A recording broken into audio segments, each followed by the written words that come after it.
Efendim merhaba, yepyeni bir haftaya başlıyoruz hep birlikte ve üzücü haberlerimiz var. Bugün programa başlarken gün içerisinde iki önemli kayıp haberimiz var. Bunları paylaşacağız. İsmail Kemal, köşe yazarı, uzun yıllardır çeşitli gerek İngiltere'de gerek Kuzey Kıbrıs Türk Cumhuriyeti'nde köşe yazarlığı yapan, bizlerin de stüdyomuzda sıklıkla ağırladığımız uluslararası ilişkiler noktasında, Kıbrıs sorunu noktasında başvurduğumuz önemli bir değerdi. Bugün aramızdan ayrıldığını öğrendik. Güney Kıbrıs'ta yaşıyordu, oradaki üniversitede öğretim görevliliği yapıyordu ve bu üzücü haber hemen öncesinde de Lefkoşa'nın simge isimlerinden Göçmenköy'de ikamet eden ve onu hemen hemen Lefkoşa'da tanımayan, hatta ülkede belki de yoktur ama Lefkoşa'nın simge isimlerinden biriydi Zehra abamız, Zehra Kebapçıoğlu.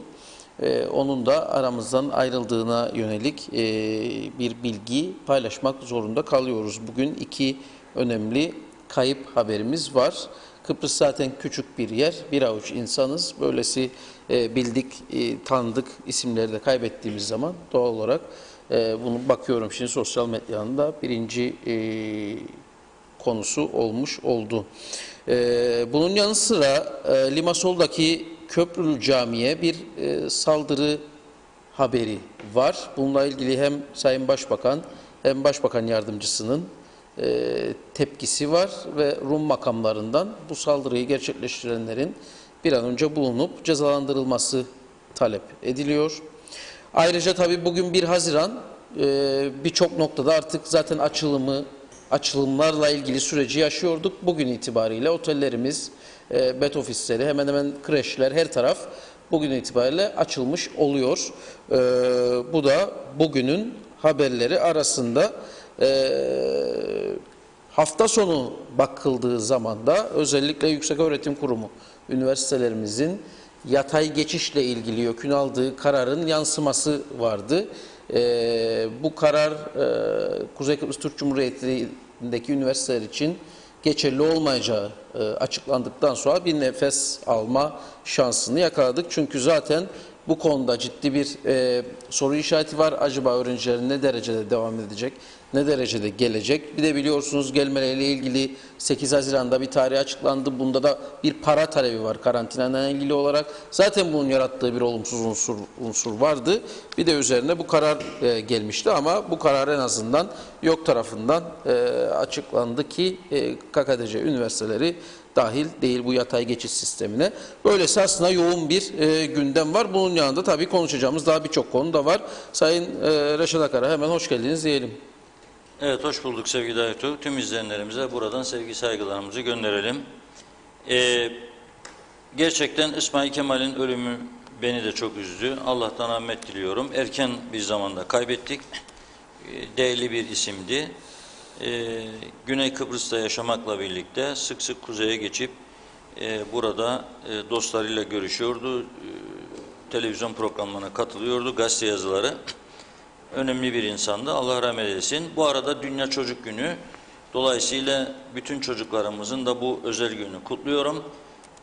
Onlara sahip çıkmamız gerektiğini de belirtmek istiyorum. Çocuklarımız şu anda gerçekten hak ettiği bir eğitimi alamıyor. Hak ettikleri gibi büyüklerinden de ilgi göremiyorlar. Çünkü ülkemizin tüm konularında olduğu gibi çocuk haklarında da gerçekten ciddi düzensizlikler var, yanlışlar var. Bunların bir an önce ele alınıp düzeltilmesi lazım. Yani böyle günde 2 satır açıklama yapıp yetkililerin çocuklarımızın günü kutlu olsun, onları seviyoruz, göz bebeğimiz falan filan bunlar laftır. Sen önemli olan çocukları nasıl bir geleceğe hazırlıyorsun? Çocuklar için nasıl bir eğitim planlıyorsun? Bugün bakıyoruz çocuklar daha 2 yaşına geldiği zamandan itibaren mali durumuna göre eğitim almaya başlıyor. Yani ona göre yuvaya gidiyor, kreş, okul öncesi eğitim başlatıyor. Ona göre gelişiyor, ondan sonra okul çağına geliyor. 7 yaşına gelmiş, ilkokula başlamış bir çocuktur. İlkokulda ailesinin durumu iyiyse özel okula gidiyor, daha farklı eğitim alıyor. İngilizce ağırlıklı eğitim veren okullar var, farklı eğitim veren okullar var. Onlar için sıraya giriyorlar, yarışıyorlar. Çocuklarına hangisi koyacak, sonra her ay başı geldiğinde okul taksidini nasıl ödeyeceğiz? Aman bu ay gene yandık, aman bu ay gene evin bu ihtiyacını alamıyoruz çünkü çocuğa gidiyor paralar. Bunun gibi şey. Halbuki eğitim herkesin hakkıdır ve devlet bunu sağlamakla mükelleftir çocuklarına. Bakıyoruz devlet okulları bugün gerçekten acınacak haldedir. Bugün baktım meclisin birleşimini biraz izledim. Öğretmen akademisinden mezun olduğunu söyledi Cemal Özyiğit hocamız da gururla. Ama bugün eğitim öğretmenlerimiz, tümünü aynı kefene koymuyorum ama öğretmenlerimizin çocuklarımızla devlet okullarında ne kadar ilgilendiği, onlara nasıl bir eğitim verdiği tartışma konusudur. Memnun değiliz. Hiçbir aile çocuklarının eğitiminden memnun değildir. Tabii istismar kaideyi bozmaz. Bazıları ne olacak okuyup da bırak işte gitsin falan filan diyebilir. Ama bunlar binde bir bile değildir benim düşünceme göre. Herkes çocuğuna özel olarak ilgi gösteriyor ve çocuğunun iyi bir eğitim almasını istiyor. Ama ne yapsın? Parası yoksa devlet okuluna gidecek. Devlet okuluna gittiği zaman iyi bir eğitim alamayacak. İyi bir eğitim alamadığı zaman da Kuzey Kıbrıs'taki üniversitelerden birine gitme zorunluluğu olacak önünde. Başka bir seçeneği olamayacak. Yani Türkiye'nin iyi bir okulunu kazanamayacak. İngiltere'nin iyi bir okulunu kazanamayacak. Dolayısıyla ciddi bir süreç var. Ama bir taraftan da bugünkü bu eğitim sürecini, bu eğitim sistemini savunanlar öte taraftan da en fazla çözümü ve AB'yi isteyen insanlardır. Tamam arkadaşım, sana soruyorum. Çözüm oldu, AB'ye de girdik tam olarak. Kaç tane çocuğumuzu AB okullarında okutabileceğiz söyler misin bana? Almanya'yı bıraktım bir tarafa, Fransa'yı da. Fransızca bilen hiç yok, Almanca bilen hiç yok. Da İngilizce bilen kaç kişidir? Nasıl bir eğitim verdik çocuklarımıza? Hangi temelle? Dünya bilgisi nedir? Tarih bilgisi nedir? Coğrafya bilgisi nedir? Genel kültürü nedir? Sor bakalım ülkenin başbakanını kaç kişi bilir bu ülkede, ya Cumhurbaşkanı? Sor bakalım. Alamazsın doğru dürüst cevap. İşte daha önce yaptığımız bazı testler oldu. Biliyorsunuz 1 Ağustos'u sorduğu zaman arkadaşlarımız 1 Ağustos nedir diye en sıcak gündür dediler. Tatil günüdür dediler. Neden tatil oldu bu 1 Ağustos? İşte en sıcak gün olduğu için. Çünkü okullarda yeterince eğitilmiyor çocuklar. Tarihimiz de öğretilmiyor. Dolayısıyla eğitim çok ciddi bir sınavdan geçiyor. Şimdi bu sene üniversitelerde düşüş olacakmış. Da işte bu milli ekonomimize zarar verecekmiş. Oturup düşünelim.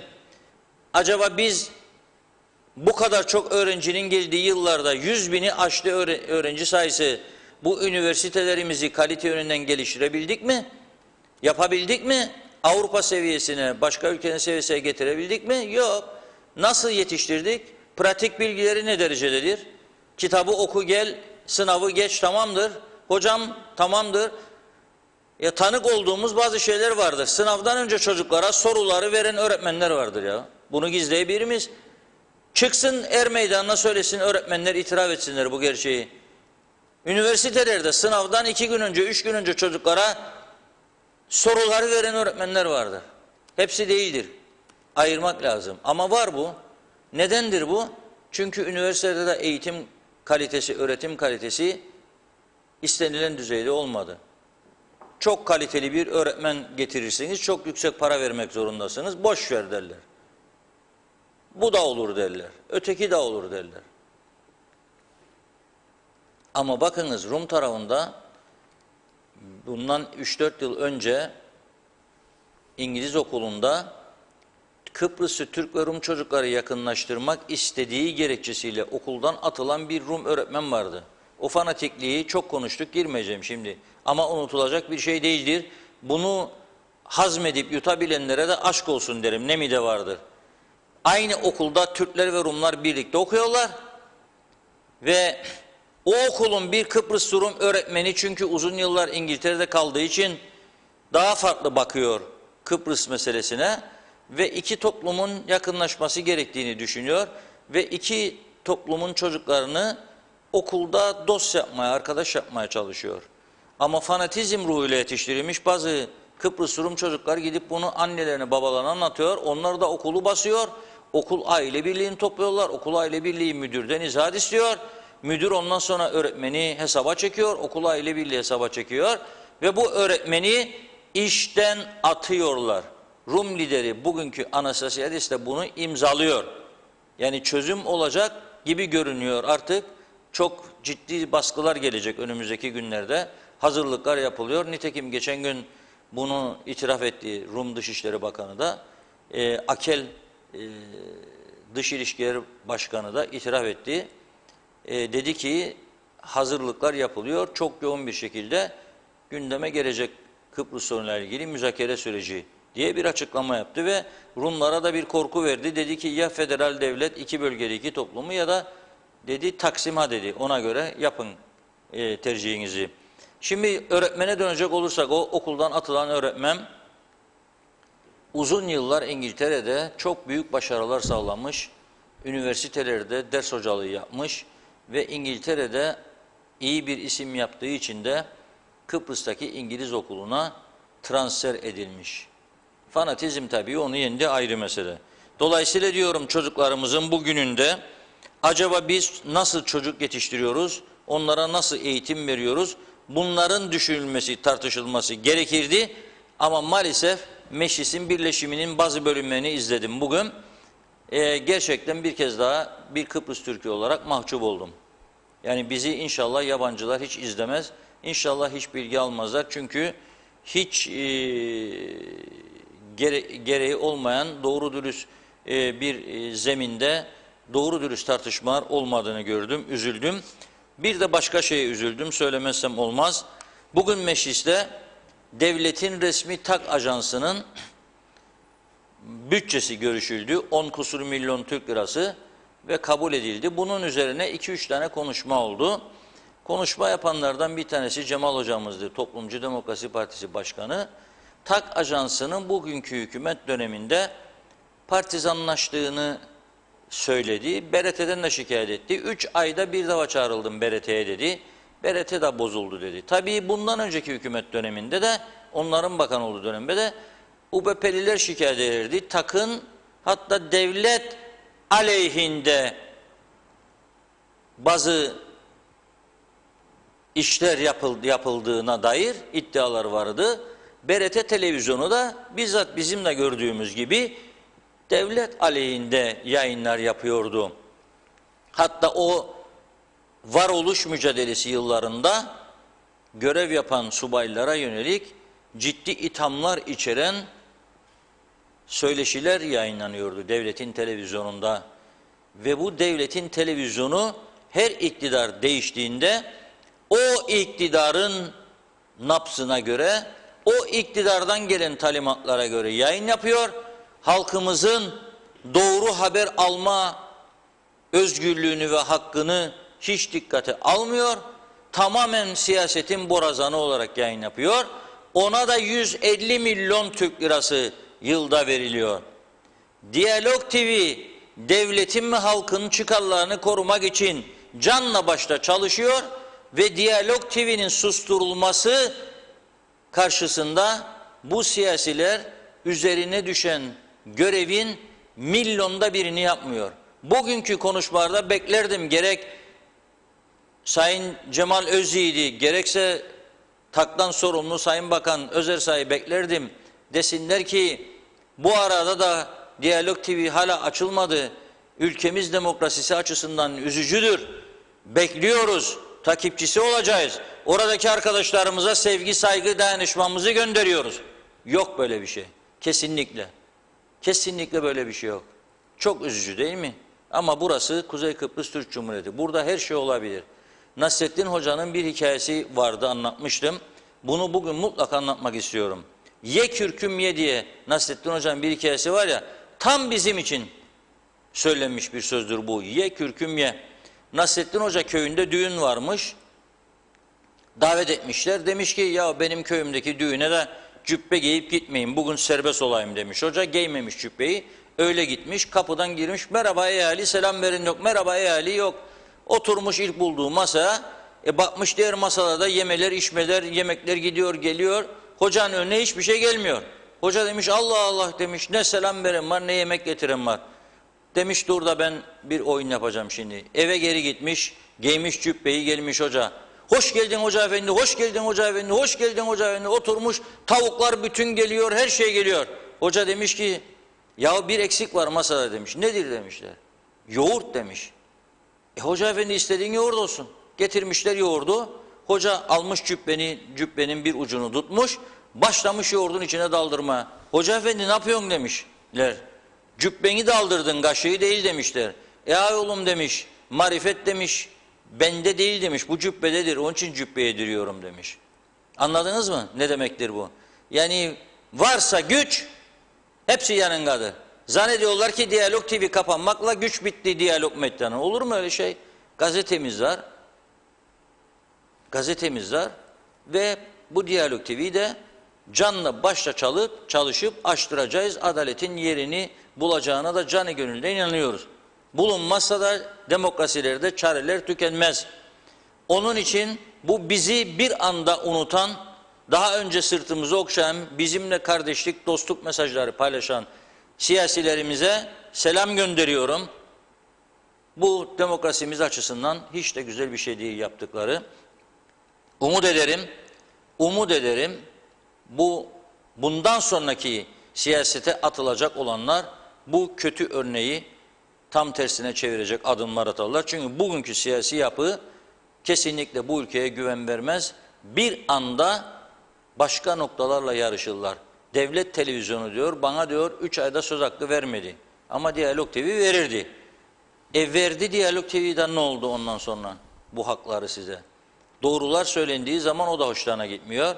İktidardayken eleştirirsen, örtülü ödeneği eleştirdik, hoşlarına gitmedi. Başka şeyler eleştirdik, hoşlarına gitmedi. Yol gösterici olmaya çalıştık, onlar da kim bize fikir veriyorlar dendi. Ve maalesef böyle bir durum gündeme geldi. Mecliste enteresan bir tartışma günüydü bugün. Az önce Aytu arkadaşım dedi ki, Limasol'daki Köprülü Camii'ye bir saldırı yapıldı. O da gündemin maddesi dedi. Baktım bugün saat 15.36 meclis birleşimi devam ederken Dışişleri Bakanımız oturduğu yerden, salondan veya arka odaların birinden sosyal medyada, Facebook'ta daha doğrusu bir paylaşım yapmış. Şöyle demiş, Limasol'da Köprülü Camii'ye yönelik olarak yapılan saldırıyı kınıyorum. Yabancı düşmanlığı ve İslam karşıtlığı formunda ortaya çıkan bu gerici ve çağ dışı yaklaşımlar kabul edilemez. Rum yönetiminin bu olayın suçlarını bulup candırması elzemdir. Kendilerini gereğini yapmaya ve caydırıcı bir tutum ortaya koymaya davet ediyorum. 15.36 Başbakan Yardımcısı bu açıklamayı yapar da Başbakan yerinde durur mu? Tam 5 dakika sonra gene meclis birleşimi devam ederken 15.41'de bu kez Başbakanın kendisi bir paylaşım yapıyor meclisten.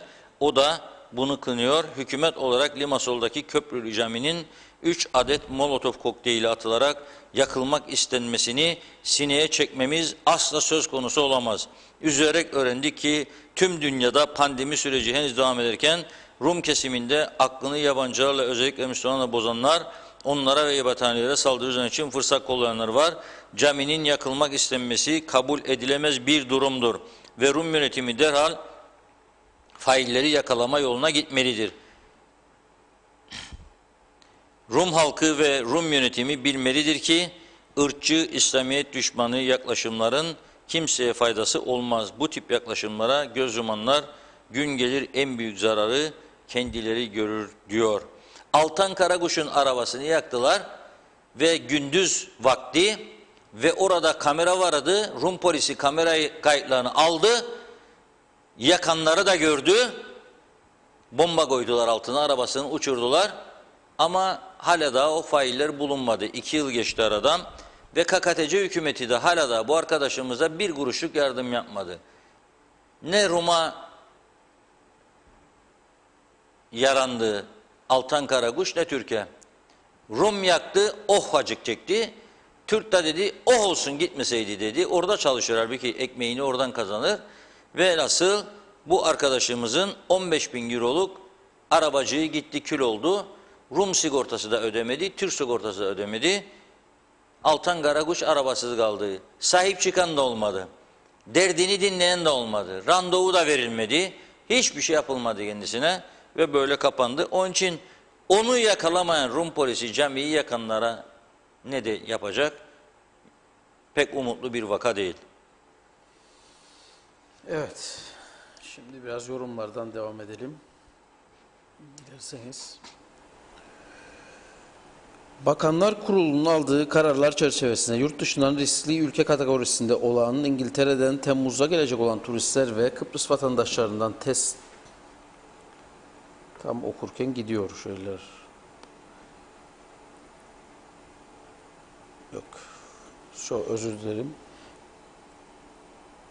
Bu ülkenin devletin vatandaşlarına, vatandaşına devlete güveni yok. Avrupa ülkelerinde karantina 14 gün evinde karantinaya girer.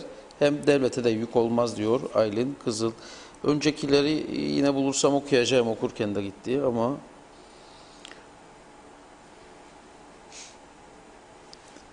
Reşat Bey bir de sorar mısınız bu hükümet kaldığı müddetçe Kakadici'de kaç kişi kalacak ancak kendi yandaşlarını besliyorlar demiş.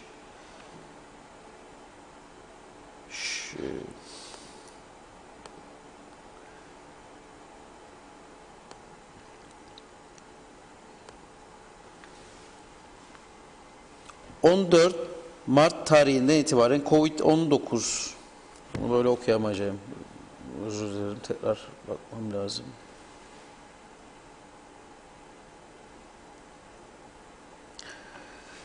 Herkesin sesi olduğunuz, siyasilerin sesi olduğunuz kesilen sizin sesiniz değil, tüm Kakadici halkının sesi. Bu yüzden Bugün ilginç bir şey var gerçekten. Okurken gidiyor şeyler.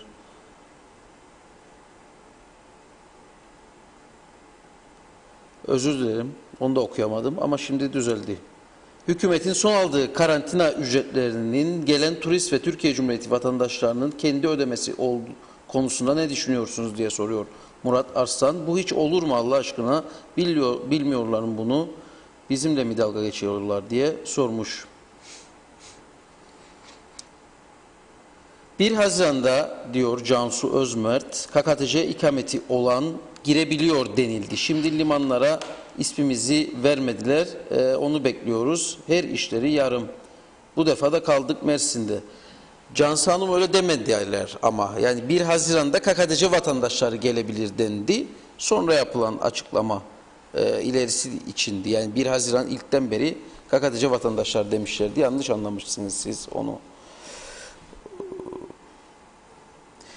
Merhabalar diyorlar. 14 Mart 2020 tarihinden itibaren Covid-19 sürecinde KKTC devletini yöneten koalisyon hükümetinin yaptığı işler ve aldığı kararlar tam bir fiyasko olduğu kadar 29 Mayıs tarihinde Bakanlar Kurulu'nun aldığı kararlar da şaka gibi. Biz çalışanlar için aldıkları hiçbir karar göremiyoruz. 2 aylık bir destekten söz ettiler. Yalnız bu desteğin ilkini aldık. İkincisi için herhangi bir adım atılmadığını görüyoruz. Bakanlar Kurulu'nun aldığı ilk kararda 2 ay için 1500 TL destek yapılacağına dair alınan karar devamlılığı var mı yok mu? Yok. Ben ve benim gibi bu desteği bekleyen insanlara bir açıklama yapmalarını bekliyoruz diyor. Onunla ilgili geçen gün konuştuk aslında. Bakan evet sözde dediler ki 2 ay ama Bakanlar Kurulu kararında sadece Mart ayı yazıyordu onu. Yine Reşat Bey söylemişti. İkinci ay kesinlikle yoktur. Zaten paraları da yoktur. Orada bir taktika uygulandı. Taktik yaptılar. Dediler ki 2 ay 1500. Sayın Çalışma Bakanı da para hazırdır dedi. Hazırladık. Var mı diye sorduk ısrarla Sayın Çalışma Bakanı'na canlı yayında. Bu parayı ödeyebilecek misiniz 2 ay? Evet dedi. İlk yapılan hesaplamada 60-120 milyonlu. Sonra rakam yükseldi. 160 milyon Türk lirası gibi 2 ayda bir para verilecekti özel sektörde çalışanlara. Fakat daha sonra resmi gazetede bunun 1 aylık yardım şeklinde açıklandığını gördük ve tekrar sorduğumuzda ikinci 1500 verilecek mi? Müsteşarlar toplantıda dendi. Müsteşarlar geçen Cuma günü toplandı. Bir karar alamadı. Yarın tekrar toplanacak. Ama karar almaları da pek beklenmiyor. Çünkü ikinci kaynağı ödeyecek durum yok. Ve iş yerlerini de bir an önce açmalarının sebebi buydu. Bazılarını 1 Mayıs ayının içerisinde açtılar. Bazılarını da bugünden itibaren 1 Haziran itibariyle açtılar.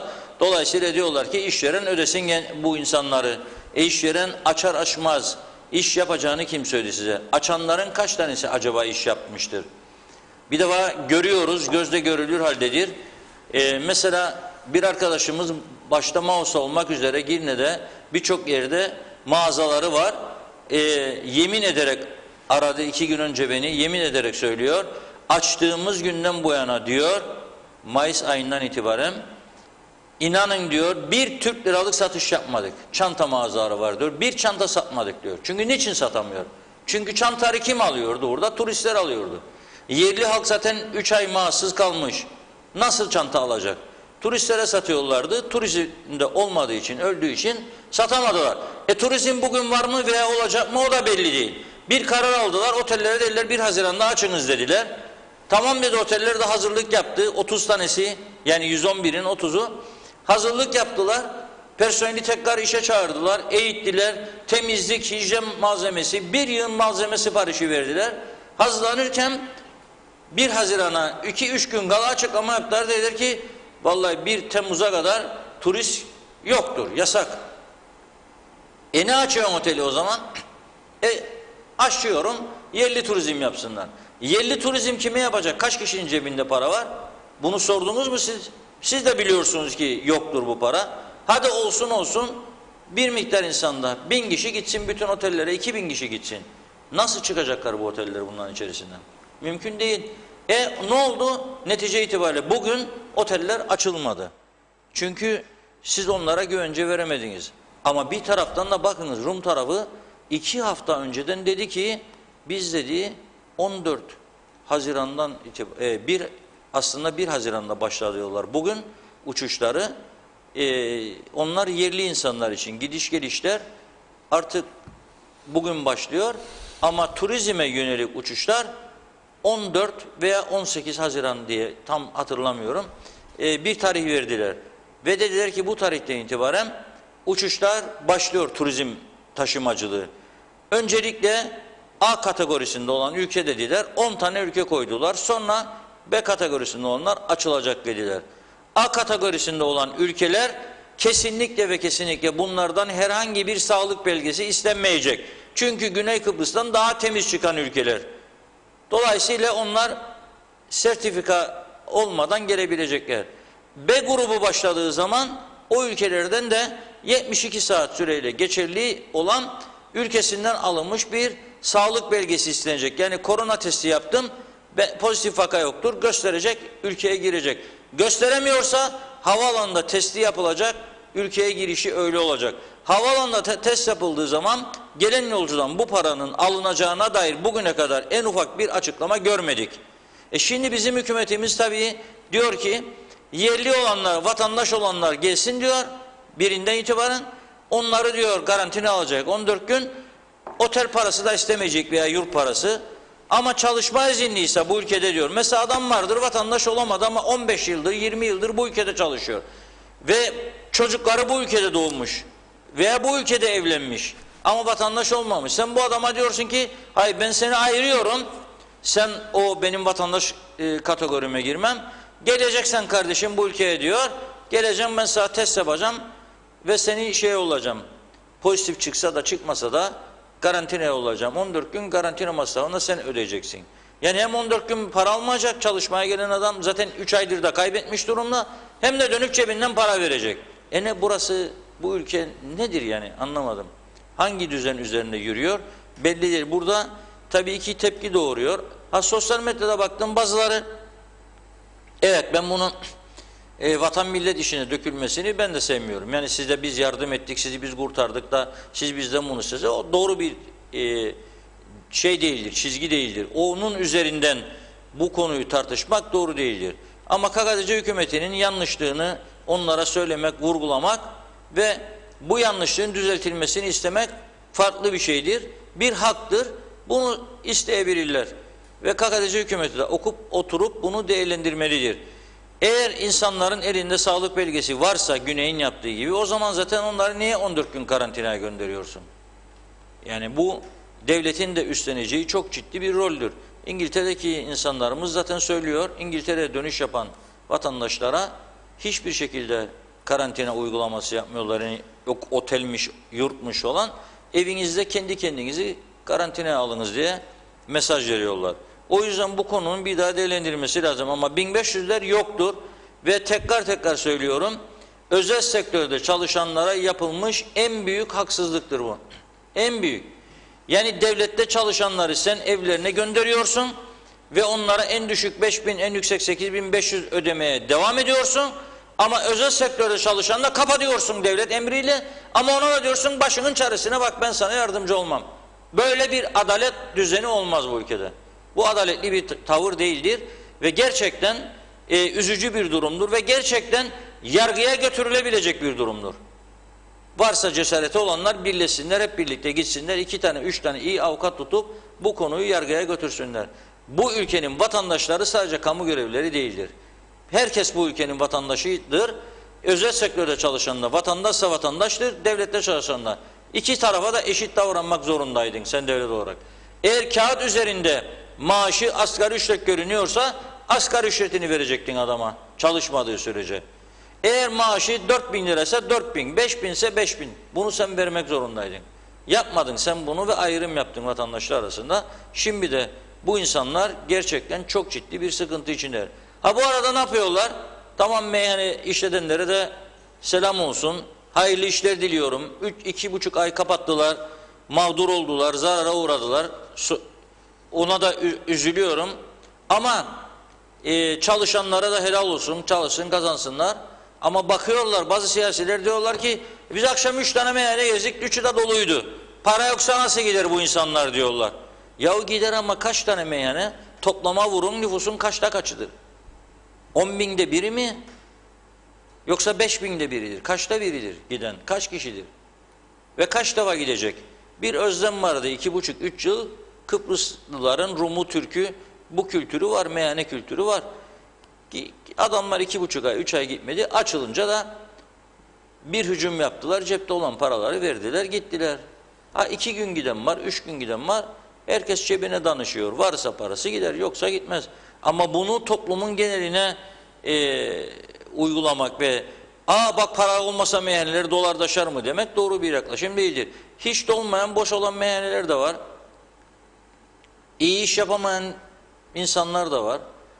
Bu sadece meyhane değildir bu ülkede olan. Çocuk mağazaları var, konfeksiyoncular var, ayakkabıcılar var, çantacılar var, az önce söyledim, kuyumcular var. Bunlar ne kadar iş yapıyor? Okulları kapattılar, kreşleri bugün açtılar. Bir kreş sahibi şöyle diyor, yarı öğrencimi de getiremedim diyor.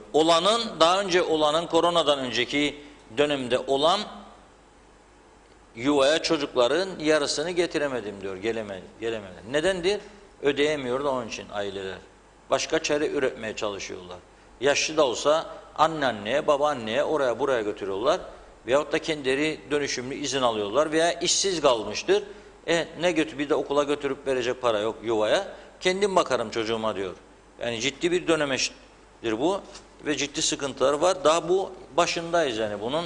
Daha bu sıkıntıların artarak devam edeceğini görüyorum ben ve önümüzdeki günler daha çok tartışacağız bu konuları. Bakanlar Kurulu'nun aldığı yeni kararlar çerçevesinde yurt dışından riskli ülke kategorisinde olan İngiltere'den Temmuz'da gelecek olan turistler ve Kıbrıs vatandaşlarından testleri negatif olsa bile 2 hafta karantina istenecek. Bu durumda turistler ve bizler nasıl geleceğiz diyor Serkan Ataylar. Bu ülkenin devletin vatandaşına devlete güveni yok. Avrupa ülkelerinde karantina 14 gün, evinde karantinaya girer ama hem devlete de yük olmaz. Aylin Kızıl. Böyle devletçilik oynamaya devam edersek Kıbrıs'ın sonu yakındır diyor Yusuf Umut Yeter.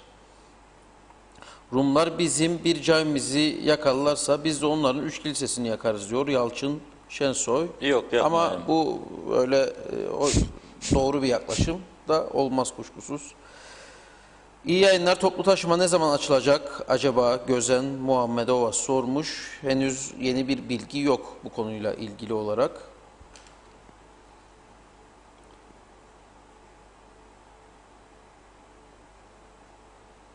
Peki bu 2000 TL destek avans verilecek mi acaba? O veriliyor. Yani ona başvurursanız ihtiyaç sandığında yatırımı olanlar için ama o veriliyor şu anda.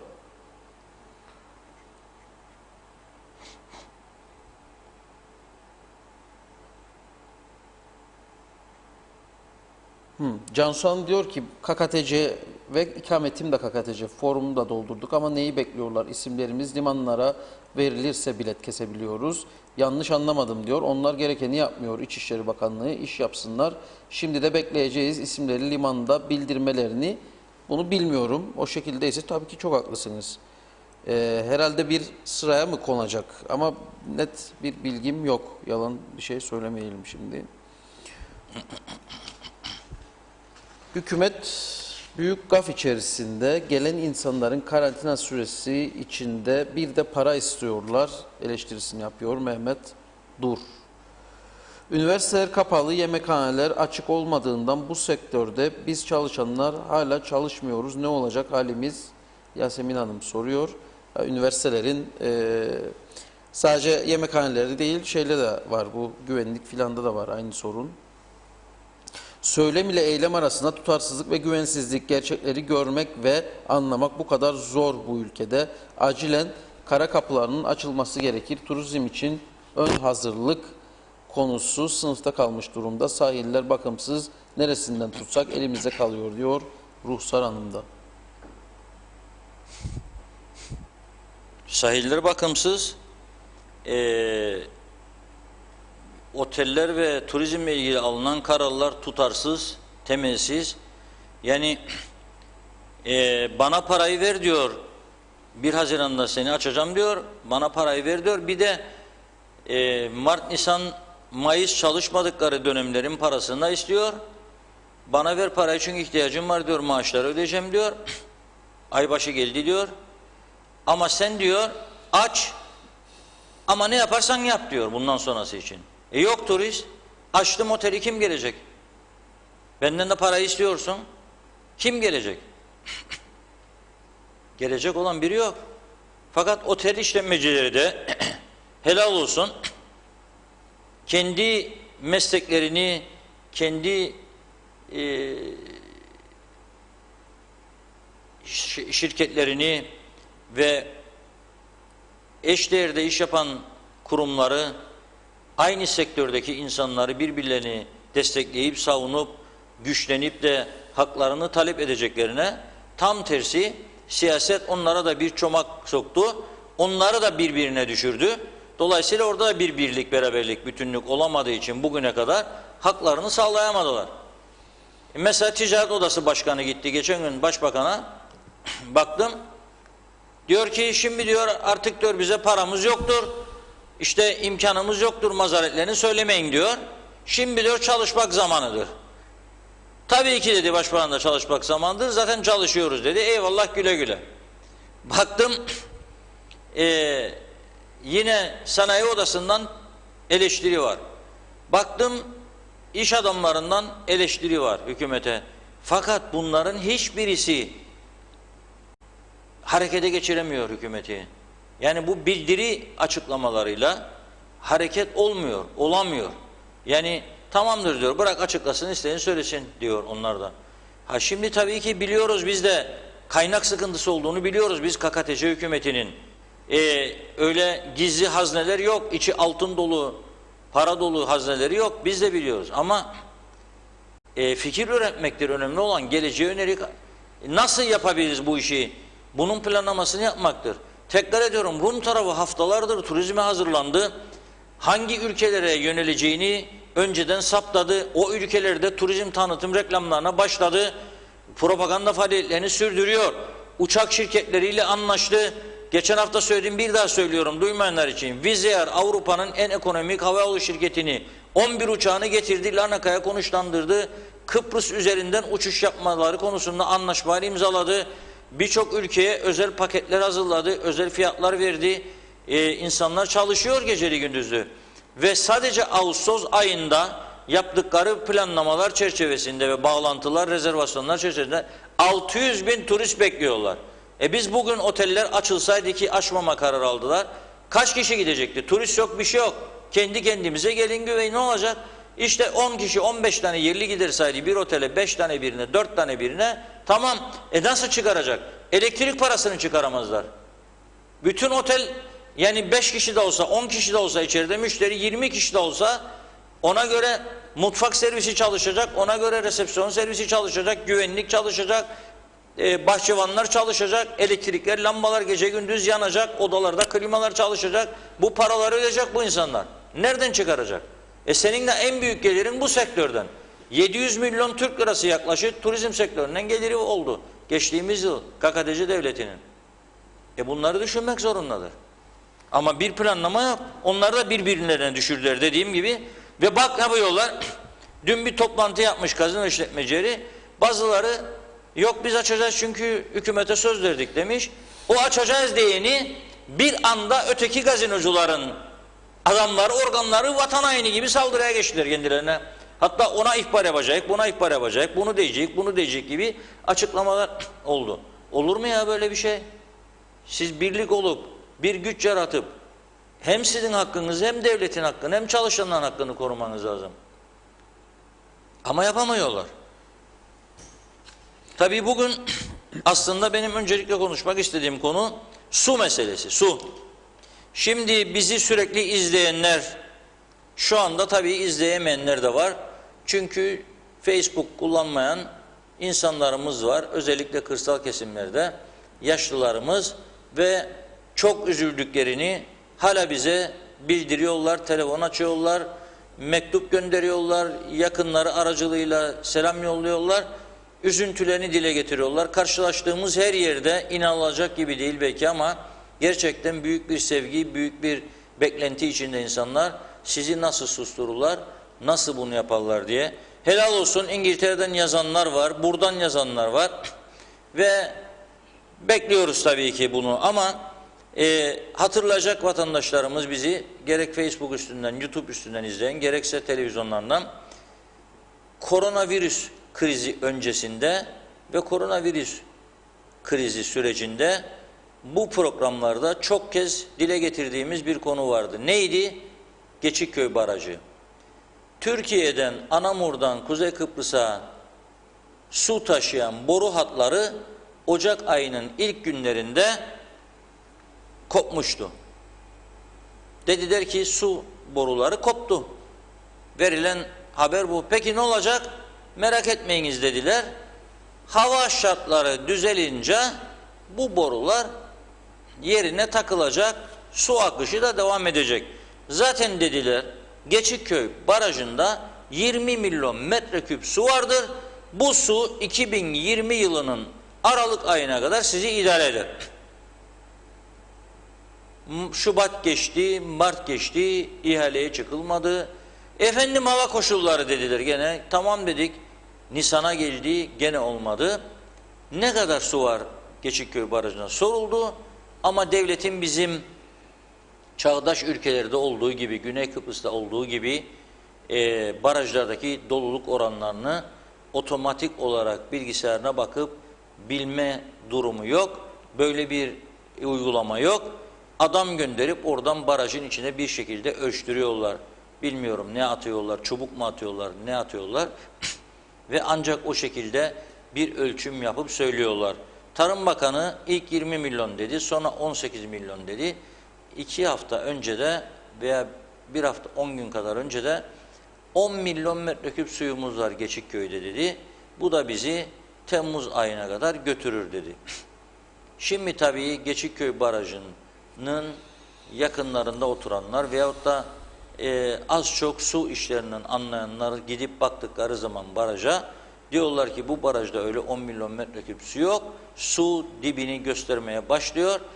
Kriz yanı başımızdadır. Biz bu konuyu irdeledik tabii. Belediye başkanlarıyla konuşuldu ve ortaya bir acı gerçek çıktı.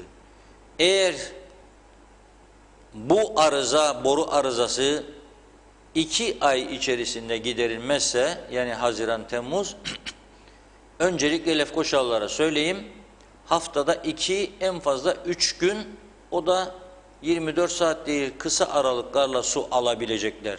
Bir de bu kalitede değil. Bir de bu kalitede değil, Kuyudan kuyu suyu. Ama Lefkoşa'nın kendi hiçbir kaynağı yoktur. Ne kuyusu var ne barajı var. Dolayısıyla Güzelyurt'a muhtaç. Güzelyurt'taki kuyular çalışırsa ve Güzelyurt'a yeterse Lefkoşa'ya da verecekleri bir miktar. Lefkoşa'da haftada 2 gün ya 3 gün su verecek. Ama tabii diğer bölgelerdeki durumlar da çok iç açıcı değil. Mesela Mausa'daki diyor ki benim diyor denizden arıtma sistemim var diyor. Onu çalıştıracağım diyor. Ama o arıtma sistemi daha önceki yıllarda yeterli miktarda üretemiyordu. Kapasitesi vardır her arıtma tesisinin. Bunun kapasitesi düşük olduğu için bu diyor ancak diyor yettiği kadar vereceğim diyor. Ayrıca da 2.30'a yani Türkiye'den gelen suya 2 TL 30 kuruş veriyoruz diye şikayet ederken bizdeki bazı kesimler Mausa Belediye Başkanı diyor ki 90 kusur sent 0.89 evet. ödemek Dolar zorundayız diyor dolar olarak. Dolar senti. Yani bu da 7 Türk lirasına yakın bir para demektir. Bakın 2.30'a Türkiye'den bağlı görürdük. Denizden suyu arıtırsak 7 Türk lirasına yakın bir para verecek belediye. Kaça fatura edecek size? 14 lira. Şimdi 7'ye ederse o zaman da 14'e fatura edecek. Tabii sabah da Ferdi Bey bu konuyla ilgili bir bilgi verdi. Onu bilmiyorduk. Türkiye'den su geldiği için bu şeyde çalışmıyor. Borç birikti. Bir şirketindir çünkü sonuçta. Evet, Tahal diye bir icra şirketi. Şimdi o da çalıştırmıyor sonuçta. Eğer bu sisteme girecekse Mausa'da o borçların ödenmesi lazım önce. İşin bir diğer boyutu var herhalde. Benim bildiğim İsrail şirketidir bu işi yapan. İsrailler bu konuda çok gelişmiş bir ülkedir. Türkiye'de de böyle sistemleri vardı. Ödemedikleri için o şirketi çalışmanı durdurup gitti diye biliyorum ben de.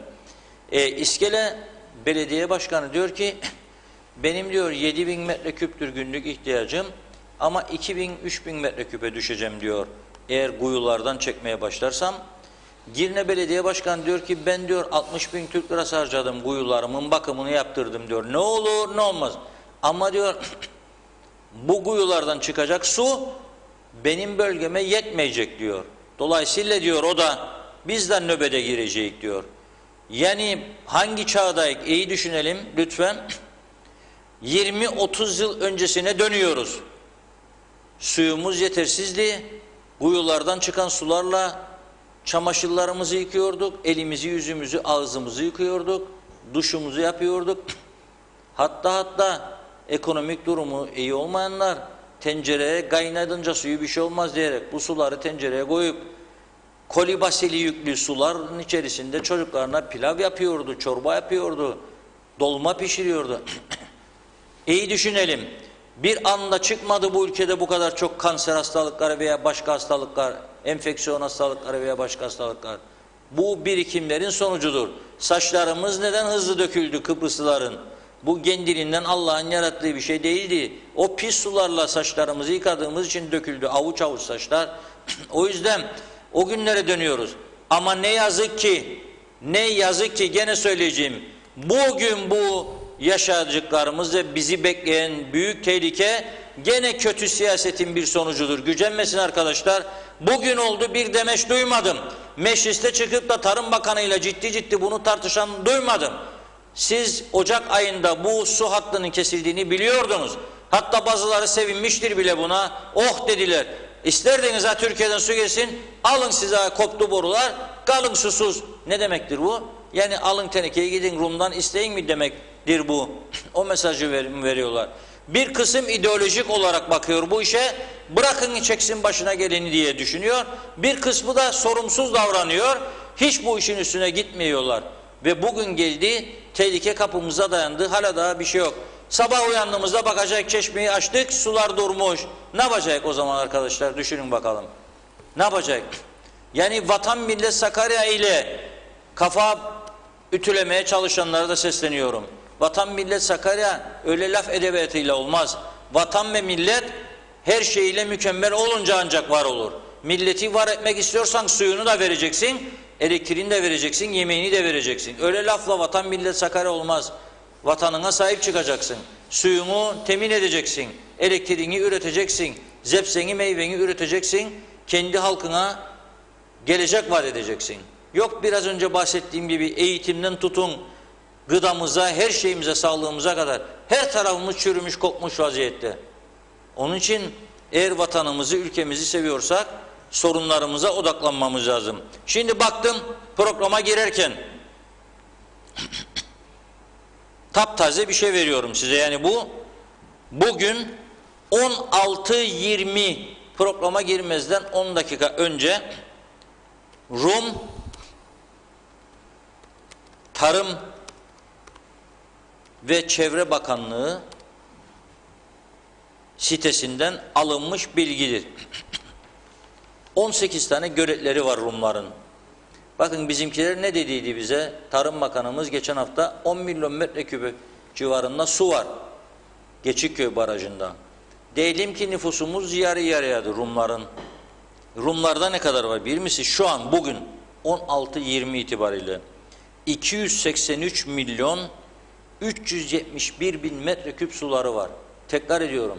283 milyon 371 bin metreküp suları var 18 tane barajlarında. En büyük barajları da Kuris Barajı'dır. Şu anda bu barajda 113 milyon 641 bin metreküp su vardır. Bizim eğer varsa Geçikköy'de 10 milyon, onun 13 kat fazla su vardır orada. Sadece bir barajda. Lefkoşa bölgesi bile ki baraj Rumlar da biraz geri kalmıştır. 378 metreküp su vardır. Lefkoşa bölgesine bağlı 3 barajda. Toplam 283 milyon 371 bin. Peki 2019'da ne kadardı bu barajlardaki su miktarı aynı dönem için söylüyorum. Yani 1 Haziran itibariyle o zaman da 270 milyon 598 bin metreküpüydü. Demek ki 13 milyon metreküp daha fazla suları var şu anda.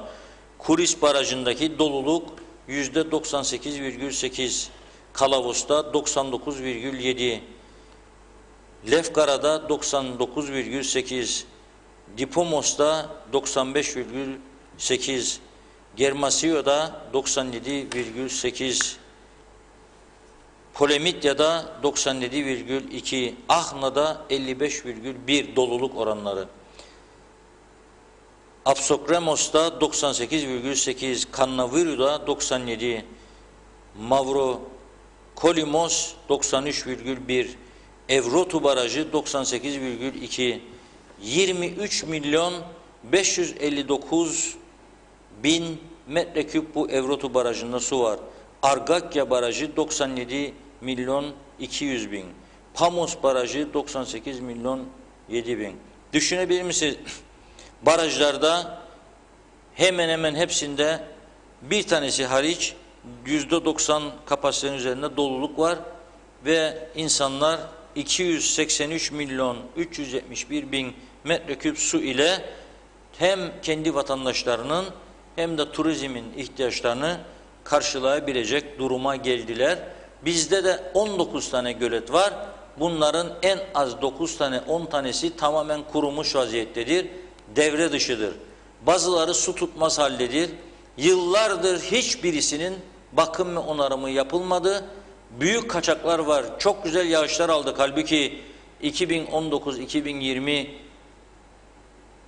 sonbahar ve kış döneminde, ama bu barajları biz bakım onarımını yapmadığımız için su tutmadı birçoğu veyahut da çok az düzeyde su tuttu ve bugün bizim ihtiyaçlarımızın bu barajlarla karşılanması mümkün değildir. Tek umut Geçikköy Barajı'dır. O da Anamur'dan gelen ve orada birikmiş kalan sulardır. O da en fazla 2 aylık bir süre diyor. Bilen, gidip gören, tahmin yapan insanlar 2 ay yeterse bize o bile mutluluk verici diyorlar. O yüzden bu konuyla çok daha fazla ilgilenmemiz gerekiyor. Susuz hayat olmaz.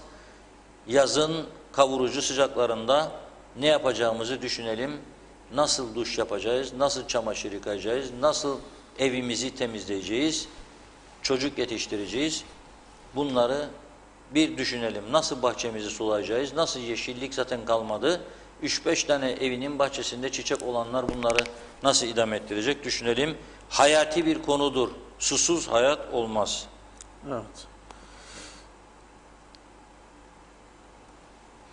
Reşat Bey, bu memleketi yalnız başkanlık sistemi kurtarır, başka bir şey değil. Londra'da yaşayan Kıbrıs Türkler grubumdan sizi izliyorum diyor Haldun Yenilmez.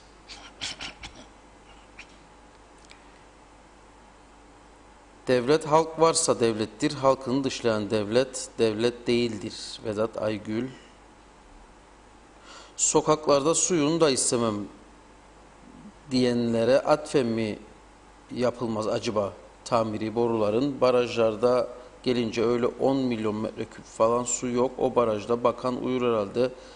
Panakra Ovası da sulanır o barajdan demiş Galip Duman. Yarın bu arada saat 9'da Sayın Tarım ve Doğal Kaynaklar Bakanı sabah stüdyomuzda olacak sevgili Çiğdem'in konuğu. Bu konuları daha detaylı orada muhtemelen konuşulacaktır.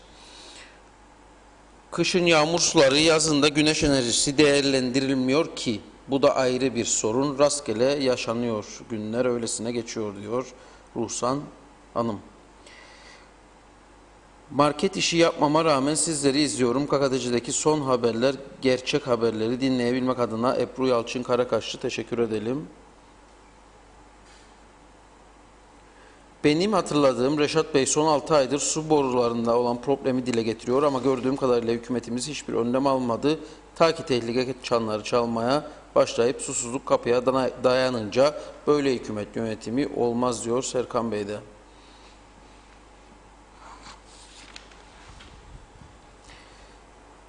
Sizleri takip ediyorum diyor Behçet Bey. Meclis toplantılarını da takip ediyorum ve üzülüyorum.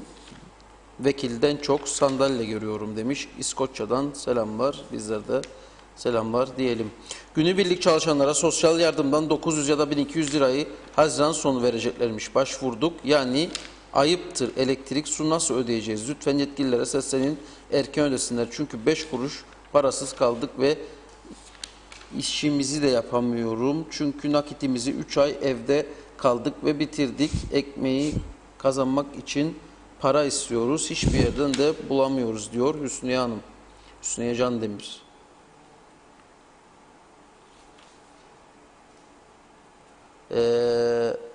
Yazımın sonunda olan banka kredilerini ne yapacağız? O yazınızı göremedim. Oteller 1 Temmuz'da açılacak. Bugün bankaya gittim, sordum. Banka memuru ödeme yapacaksınız dedi. Teşekkürler demiş. Bakayım görürsem onu da okurum. Farkında mısınız Reşat Bey? Türkiye Cumhuriyeti'nden halkın KKTC'ye gelmesine izin verilmesi ile en büyük hata yaptılar. Türkiye'de koronavirüsler devam eder, vefat sayıları durmadan artar. Ayrıca KKTC'de her yer açıldı. Bu da büyük bir hata. Yarın o bugün vaka sayıları çıkarsa KKTC'de o zaman korkulur diyor Ali Bey İbrahim. Diyalog TV'nin bu gibi programları YouTube'dan canlı yayınlansın. Atakan Korel şu an YouTube'dan canlı yayında zaten. Yani canlı yayın var YouTube'da, yayınlansın dediğiniz de var. Oradan Diyalog TV'ye bakarsanız YouTube'da var. Ahmet Denizer Pile için ne düşünüyor Sayın Pilli diye sormuş. Herkes özel sektörü konuşuyor. Doğrudur. Özel sektör haklı ancak unutulmasın ki bu devlet memuru ve kamu görevleri üzerine kurulu bir düzene sahibiz. Bunu siyasiler yarattı. Kamudaki insanlarla özel sektördeki insanları karşı karşıya getiriyorlar. Sosyal medyada bunun ispatıdır. Sonuç olarak her yeri açsalar da memurun da ne özel sektörün de parası kalmadı. Herkes bankalara borçlu. Bu şartlarda kim nereden ne alıp para harcayıp çarkın dönmesini sağlayacak? Dünyada tüm devletler vatandaşlarına katkı koyarken biz burada herkesin parasını keserek pandemi yönetmeye çalışıyoruz. Olacak gibi değil diyor Fırat Özakıncı. Bankalar 3 ay ertelediydi ama bunun da zamanı geldi. İşte yok, nasıl ödenecek bu borçlar diyor Hamit Kırca. Devlet bu yükü çekemez. Otele gelenin karantinasını, otelci üniversiteye gelenin karantinasını da üniversite karşılasın demiş Doğan Falyalı. Reşat Bey, haftada 3 gün işler meyhaneler, 4 gün maalesef iş yok. Gecede 10 kişi ya var ya yok. Hepsi kar olsa ne yazar? Gider çok diyor Emir Ali Tatlıdil. Ortalama günlük 120 liradan başlayan gelir ile gecelik 500 ve 600 lira kişi başı otellerde nasıl kalacak insanlar diye de sorulmuş. Selam dostlar, ne düzeni Allah aşkına, rahmetli Anibal Restoran, Resa Budak, kuru yemiş satan Osman Gezer, muhallebeci Mehmet dayı bile bunlardan daha iyi yönetim sergilerdi, insanlardı. En azından eşitlik ilkeleri, insanlara bakış açısı, değer yargıları vardı diyor Tamer Mehmet. Bizi de eskilere götürdü Tamer Bey. Ve son birkaç yorum daha var, onları da okuyayım. Selamlar, iyi yayınlar. Güneyden 0 vaka beklerlerse açsınlar kapıları, çok beklerler diyor Nikos Bülent.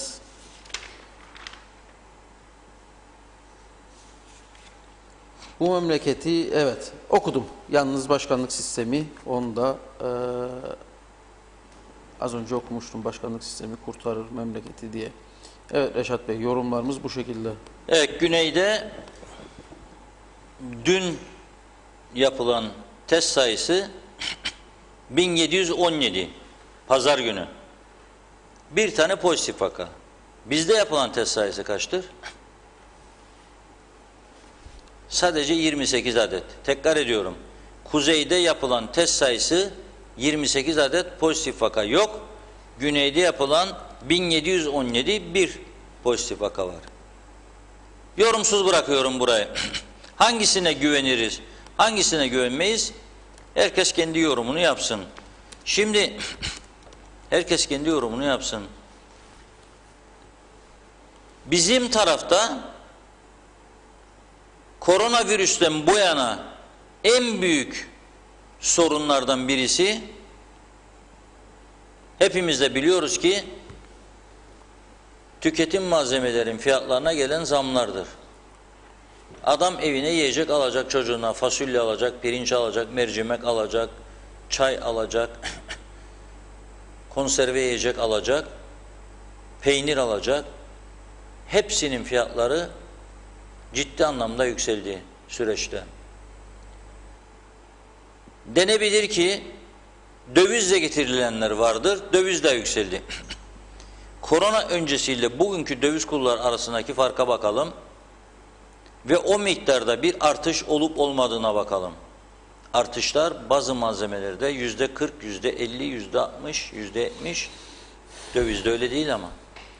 Gelelim ikinci konuya.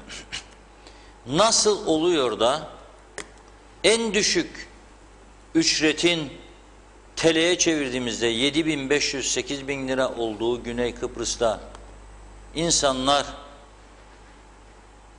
5 lira aldığı bir malzemeyi biz bu tarafta 7'ye 8'e alabiliyoruz. Nedir bu sebep? Geçenlerde bir yakınım bana dedi ki işte Türkiye'de bu kadardır bunun fiyatı dedi. Dedim bizde de bu kadar dedi. Tamam dedim ama sadece buradaki kar oranının yüksekliği olarak düşünme bunu. Bir de dedim bu getirme meselesi var. Navlun, gümrük, fonlar. Daha önce söylediğim 18 kuruş bu tür kalem Türkiye'de. Buraya gelmesi 35 kuruş. 17 kuruş otomatik bir kaleme nasıl biner ya %100 üstüne? Navlun, efendime söyleyeyim gümrük, ek mesai, harç, istopaj, kadeve, ondan sonra tekrar bir malzeme, tekrar ikinci kadeve ve Kuzey Kıbrıs'ı yaşanmaz bir hale getirdiler. Dolayısıyla sadece sorunumuz parasızlık değildir. Cepte para olsa da istediğimiz ürüne ulaşamamaktır. Yani insanların evine aldığı malzeme miktarı her geçen gün azalıyor ve azalacak da. O yüzden diyorum ki ithalatçılar özellikle dikkat etsinler. Çünkü sınır kapıları açıldıktan sonra vatandaş olanların diğer tarafa geçme şansı var. İki tarafın ürün fiyatlarını herkes kontrol edecek. Hangisi kendisini kurtarırsa oradan alacak. O yüzden de paramızın Türk çarşısına akmasını istiyorsak burada fiyatları gözden geçirmeli ve normal seviyeye indirmeliyiz. Bu koronavirüs salgın süreci bitti. İş yerleri açıldı ama iş yoktur. Daha önce turizmin bu ülkeye hiçbir katkısı yoktur diyen bazı restoran işletmecileri vardı. Tanıdığım dostlar, özellikle Girne'de. Şimdi bakıyorum turist yok ama lokantaları bomboş. Yani ama koronadan önce lokantada her gece 4 tane 5 tane masa vardı dolu. Nereden gelirdi bu masalar? Büyük bir çoğunluğu turisti. Çıkar gelirdi, otururdu, yemeğini yerdi, şarabını içer giderdi. Şimdi işte yoktur turist. Eğer otelde yok, kapandı oteller, hadi bakalım ha, fırsat çalış. Yoktur ama. Yoktur. Turist yoktur. Turist olmadığı için müşteri de azdır. Ha bazı iş yerleri, bazı restoranlar sadece yerlilere hitap eder. Onların da biraz önce işte yazan arkadaşlarımız gibi haftanın 7 günü de full çektiklerini söyleyemeyiz. 2 gün işlerler, 3 gün işlerler, 4 günde boş kalırlar veya az sayıda müşteri gelir. Elektrik parası mı ödeyecek, iş yeri kirası mı ödeyecek, çalışanların parası mı ödeyecek, yoksa kasap, bakkal parası mı ödeyecek? Sıkıntılı bir dönemdeyiz gerçekten. Ama bu 1500 Türk liraların ikinci kısmının verilmemesi de gerçekten özel sektör çalışanları açısından çok olumsuz bir durumdur. Bir önemli konu da yarın meclisimizin salı günleri toplandığını düşünerek güneyde çalışanlar yarın bir eylem planlıyorlardı bildiğimiz gibi. 1520 kişi çalışıyor güneyde. Bugün Sağlık Komitesi'nin iki toplumlu komitenin telekonferans yöntemiyle son durumu ele alması bekleniyordu. Biz programa girerken bir netice alamadık. Ne konuştular, ne karar aldılar. Ancak Cumhurbaşkanı'na çağrı yapan örgütler vardır. Otelciler Birliği Başkanı da çağrı yaptı Cumhurbaşkanı'na ve Rum liderine iki sınır kapılarının açılması ve iki taraflı yakınlaşmaların başlaması gerekir şeklinde. Çünkü kapılar açılırsa, sınır kapıları, biliyoruz ki bir miktar olsun canlılık başlayacak piyasada. Alışverişe gelenler olacak, akaryakıt alacaklar, marketlere gidecekler veya ne bileyim kuaförlerimize gidecekler, dişçilerimize gidecekler. Bir miktar hareketlilik başlayacak. 1520 kişi güneyde çalışan insan maaşlarını almaya başlayacak. Bu da Kuzey Kıbrıs'taki çarşıya önemli miktarda bir destektir. Çünkü bu insanlar paralarını kuzeyde harcıyorlar. Güneyde alıp kuzeyde harcıyorlar. Nereye veriyor? Kiradaysa kira parası ödüyor. Elektrik parası ödüyor. Kıptek'e gidiyor. Belediye parası ödüyor. Türksel'i ödüyor. Teslim'i ödüyor. Mahalle bakkalından bir şeyler alıyor. Terziye veriyor. Kuaföre veriyor. Berbere gidip saçlarını kesiyor. Ona veriyor. Piyasa bir çark dönüyor. Dolayısıyla bu insanların bir an önce göreve başlaması elzemdir. Hükümet bu konuya çözüm üretmelidir. Ama öncelik tabii ki Cumhurbaşkanı Rum lideriyle konuşup bunu 8 Haziran gibi bir uzlaşı vardı. O tarihte uygulamaya geçirmesi büyük bir yarar sağlayacak diye düşünüyorum. Bu insanlar da bekliyor. Bu insanların kazancından yararlananlar da bunu bekliyor. Dolayısıyla bu iş daha fazla geciktirilmemelidir. Peki, evet, böylelikle haftanın ilk programını noktalamış olalım. Gelişmeleri yarın yine saat 16.30'da Sayın Reşat Akar'la birlikte değerlendirmeye devam edeceğiz tabii. Bakalım, tabii yarın meclisten bahsetti Sayın Akar ama artık Perşembelere alındı. Evet. Perşembeye alındı. Daha önce de öyleydi zaten. Pazartesi salıya çekildi. Sonra ek mesailer ödendi boş boş. En azından Perşembe günü çifte mesai olduğu için akıllıca oldu o adım da. Tekrar eskiye döndük. Zaten hep eskiyi arıyoruz. Ne adım atsak eskisinden daha kötü noktaya geliyor. Süreç bizi oraya götürüyor.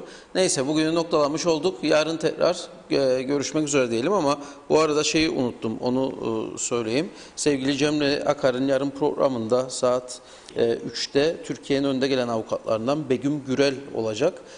Bilişim yasası, özellikle sosyal medya hukuku ve kadın haklarıyla ilgili bizim de şu an güncel tartışma konularımız olan bu önemli konularla ilgili bir ünlü avukatımızın yayını olacak. Saat 15.15'te ekranlarda olacak sevgili Cemre ve konuğu, onu da ifade edelim ve bugün noktalayalım. Tekrar görüşmek üzere.